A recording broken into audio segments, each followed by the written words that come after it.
Hi everyone, I'm Sam, a fresh graduate from the University of Edinburgh, and in this talk I will walk you through what my master's thesis was about.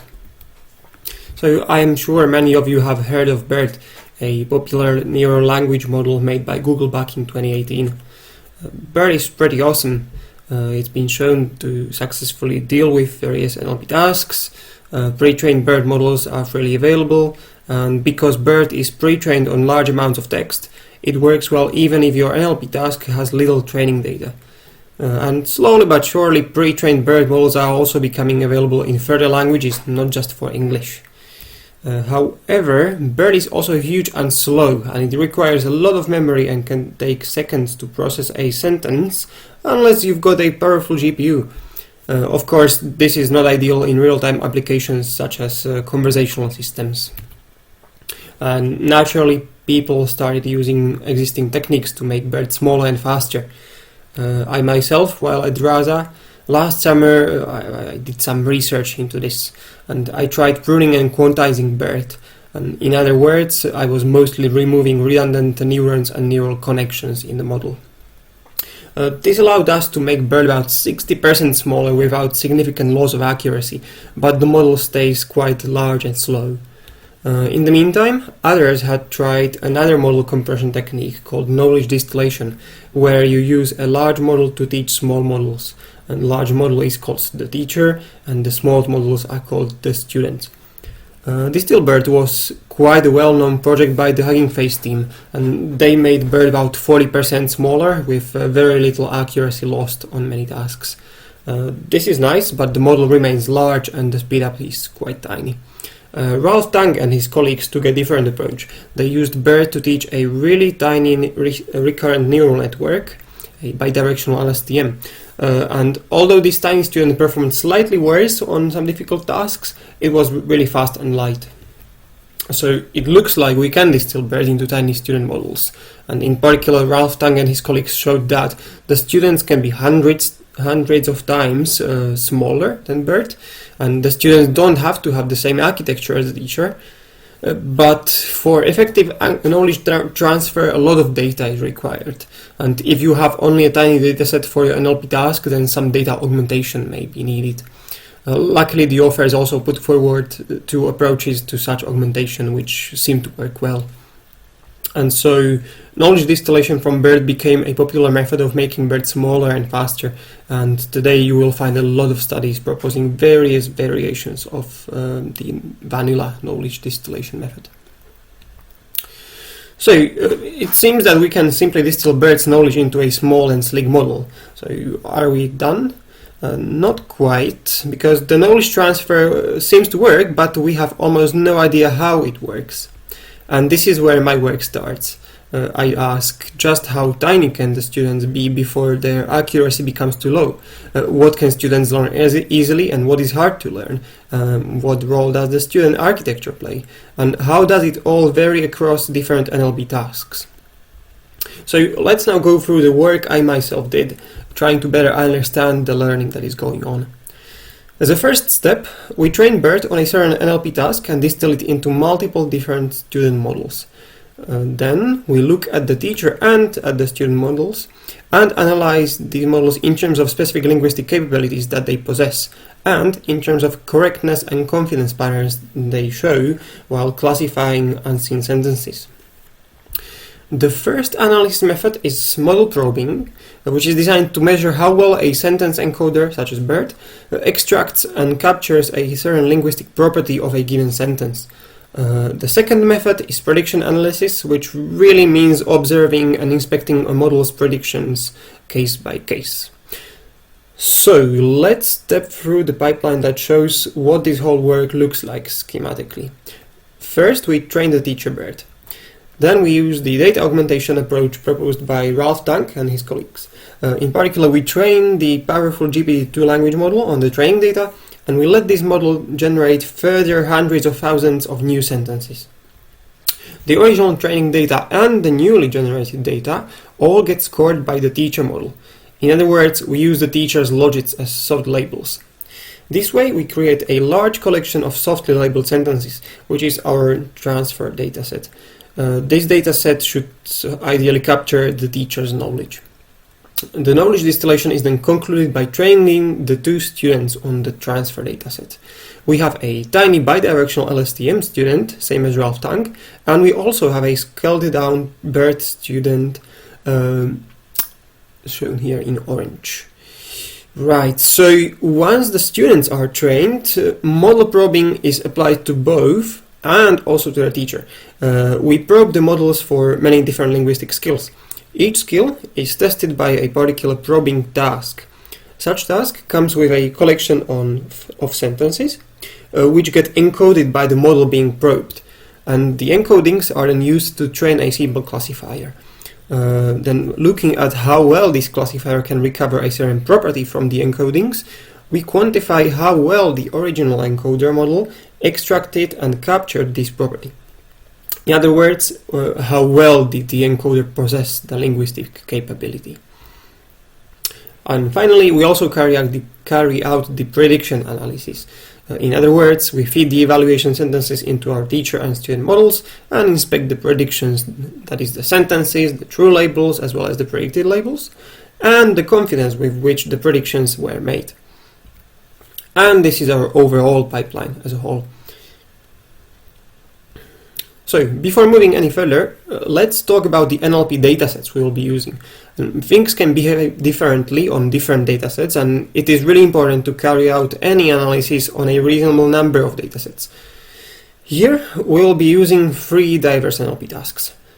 First, there is the Corpus of Linguistic Acceptability, or COLA, and this is a binary classification task with two classes: sentences that are acceptable English, and sentences which are unacceptable English due to breaking all kinds of linguistic principles. The second task is the binary version of the Stanford Sentiment Tree Bank, or SST2.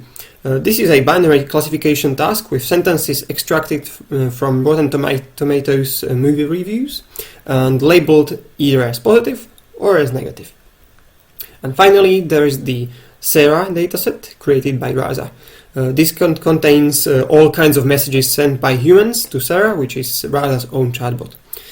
Each message is labeled as one of 57 intents. For example, the human can affirm by saying yes please, or they can have a technical question, they can ask how to get started, etc. So let's now start with knowledge distillation. And remember, we want to end up with two well-performing and small students meant for further analysis. And we do this separately for each of the three NLP tasks. So to make the students perform well, I first tuned the most important hyperparameters of the students. So I tuned the batch size and the learning algorithm, their learning rate and its scheduling. And somewhat more interestingly, I also tried different types of input embeddings. So while Ralph Tang used the word-level word-to-vec embeddings, I also tried using the word-piece embeddings, which are originally used by BERT. Basically, each student was then tried both with word-level and with word-piece level tokenizer and embeddings. And finally, I manipulated the size of the students in order to see how small they could be while still performing well. So the default size was 2.4 million trainable parameters, and the BioLSTM student was quite shallow with just one hidden layer and one fully connected layer, whereas the BERT student was by default a 5 times smaller version of BERT large with 5 layers. And I then tried to change the student depth and width to see how what the effects would be. So what are the main observations from the distillation process? Well, first of all, COLA is a very difficult task compared to the other two. Both students were reaching only about 70% or so of the teacher's score, even when the students were made large. On the other two tasks, which are quite easy, even tiny students did really well and effectively matched the teacher's scores. In terms of student size, across all three tasks, model width seemed to be much more important than model depth, and once the layer width got too small, accuracy went down really rapidly. However, even the shallow BioLSTM student with 1 or 2 layers performed well across all tasks, and basically adding more layers didn't help. Interestingly, the word piece subword embeddings turn out to be preferred on the Sarah task, where the sentences sometimes contain word soup or gibberish, such as yes, yes, yes, which only makes sense if parsed carefully, piece by piece. On Cola and on SST, the standard word-to-vec embeddings worked slightly better. And finally, tiny students can indeed be much faster than the teacher. In particular, measured on a CPU, they can be 100 times to 1,000 times faster in processing a given collection of sentences. Okay, so let's now briefly look at the models we will be analyzing. So we've got the teacher, which is a BERT large model with 340 million trainable parameters. Next up, we've got the BERT student with roughly 2.4 million parameters and 5 layers. And on Cola, the student is made slightly wider. And finally, we've got the shallow by LSTM student, also with roughly 2.4 million parameters and a few times more on Cola. Now, comparing the scores, we see the wide gap on Cola between the teacher and the students, but on the other tasks, all models perform about the same. Right, so let's just jump straight into model analysis, starting with model probing. So to recap, a probing task tests how well a sentence encoder extracts a certain property of the input sentence. And the property can be as simple as the length of the sentence. And if a simple classifier can successfully recover that property from an encoding, then we think that the encoder extracted or captured this property well. So I used the particular probing suite created by Alexis Kono and others from Facebook Research. And the suite has 11 probing tasks of 3 types. First, there are simple surface properties, sentence length, and identifying which words are or are not present in the input. Second, there are syntactic properties, the depth of the syntax sparse tree, the syntactic constituent sitting at the top of the tree, and the bigram shift task, which is about recognizing sentences with distorted word order. And finally, there are the semantic tasks, identifying the grammatical tense of a sentence's main verb, identifying the singular or plural number of a sentence's object or subject. Then odd man out is about recognizing sentences where a word has been replaced by a different one, and recognizing sentences where the order of 2 conjunctive clauses has been swapped. That's coordination inversion. So here are results of probing the 3 teacher models, as well as the pre-trained BERT, which was not fine-tuned on any NLP task. And all of these are 24-layer BERT models. Now, each plot shows the probing scores on one probing task. And notice that I probed each model at multiple layers, at the embedding layer, and then at the transformer layers, the first one, the 6th one, the 12th one, the 18th one, and at the last layer. So one striking trend is how the probing scores are similar across all models, with the exception of the last layers, where the fine-tuned models reach lower scores than the pre-trained BERT. And we can say that the early layers are task-agnostic feature extractors, whereas the last layers become task-specific in teacher fine-tuning, effectively replacing general linguistic abilities with task-specific skills. We can also see that different NLP tasks lead to discarding the linguistic skills to different extents, and in particular the Cola teacher seems to retain most of the abilities of the pre-trained BERT, whereas the SST teacher retains the least, and Sarah is generally somewhere in between. You can also see how surface information is best captured in the early layers, then syntactic information is best extracted in the middle layers, and semantic information concentrates in the latest layers of these BERT models. Now let's look at the student models, and here for the shallow LSTM student only one layer is probed, but for the deeper BERT student all 5 layers are probed plus the embedding layer.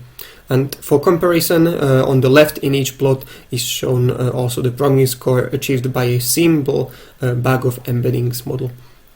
Now, in general, students achieve lower probing scores than the teachers, which is okay, because the knowledge transfer from teachers to students is imperfect. But the students underperform especially on the difficult tasks which require understanding of not just individual words but of the relations between words and clauses. And you can also see that on these three tasks the bag of embeddings baseline performs poorly, simply because it does not have information about relations between words or clauses. And as with the teacher models, here we again see that the COLA models are the most competent across most of the probing tasks. And this makes sense because to make acceptability judgments, you need many diverse linguistic abilities, unlike for intent or sentiment classification. And on the grammatical tense and number tasks, notice the BERT student trained on SST and on SER, and it performs relatively well, but only its earliest layers. And this is clearly because the relevant morphological knowledge is contained in the embeddings. And from there, the knowledge leaks into the earliest layers, but then fades away, simply because the students don't need this knowledge. But if you look at the COLA BERT student, there this knowledge is needed, and therefore it is retained even in later layers. And finally, the LSTM architecture seems to better handle the two tasks that are about length and order phenomena, which we can somewhat relate to the sequential nature in which LSTMs process sentences, unlike transformer models like BERT. So we've looked at what probing tells us about the models. Now let's turn to prediction analysis.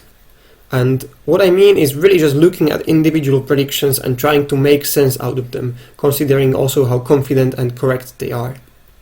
And the motivation has many aspects. One can learn about the individual models, then we can compare models, for instance, to see which architecture works better, and maybe we can also infer something about the knowledge transfer. So this is what I mean when I say inspecting individual predictions. This is really what I was looking at for quite some hours. So what do we see when inspecting the predictions? So high confidence seems to be strongly connected to sentences which are obvious or straightforward. And these can be truly easy, or they can be very misleading for the models. Here in the second case, the student model makes a confident mistake because it does not understand that wonders that is not a valid construction. And notice how thinks that or knows that would be valid here, but wonders that is invalid.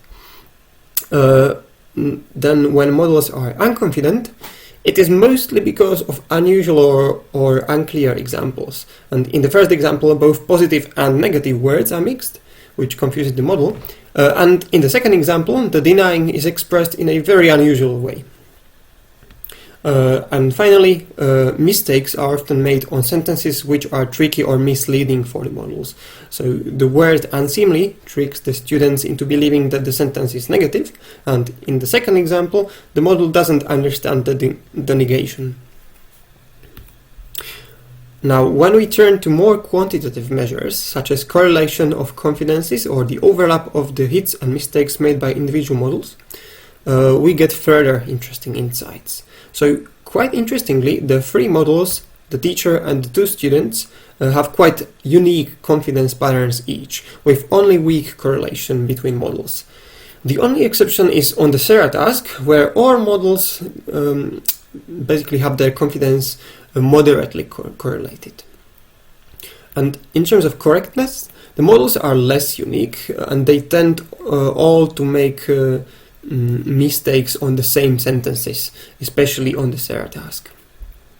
And interestingly, especially on the sentiment classification task, the LSTM student learns to mimic the teacher much better, both in terms of confidence and in terms of correctness patterns. Finally, I would like to show you a small example of how the students don't understand semantics where the teacher does. Clearly, my heart is pounding me doesn't make sense, but my heart is pounding is a legit sentence, and yet only the teacher realizes this, but the students do not. Here is a similar example. The students don't realize that John can typically be a musician, but not a bench in the park. And so, to summarize, what all this exploration has shown, well, It is indeed possible to distill BERT into very tiny and fast students. Possibly the large BERT is too powerful for certain tasks, and you could simply train tiny models directly without knowledge distillation or without BERT. Now, of course, everything depends on the task, and in particular some tasks are really easy, but others, like linguistic acceptability judgments, are hard, and especially the semantic skills seem to be hard to learn for the student models. Further, there don't seem to be important differences between the BERT student and the LSTM student. It is certainly not the case that the BERT student shows an advantage just because it is architecturally similar to the teacher. And as we've seen, you can get interesting insights both from model probing and from prediction analysis. And especially probing can help you better understand your particular NLP task in terms of the linguistic capabilities that this task requires. And last but not least, probing can also point towards residual knowledge which is present in a model, not because it is useful or needed for the NLP task at hand, but because the knowledge was injected into the model in the form of trained embeddings or was learned in the pre-training stage. So, if you want to see more, a lengthy report as well as some of my, all of my code is open sourced here.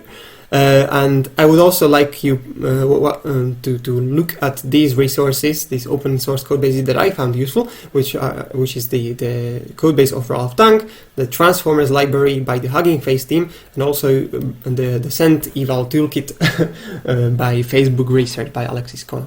Okay, that's all. Thank you for your attention, and any questions, I'm happy to answer.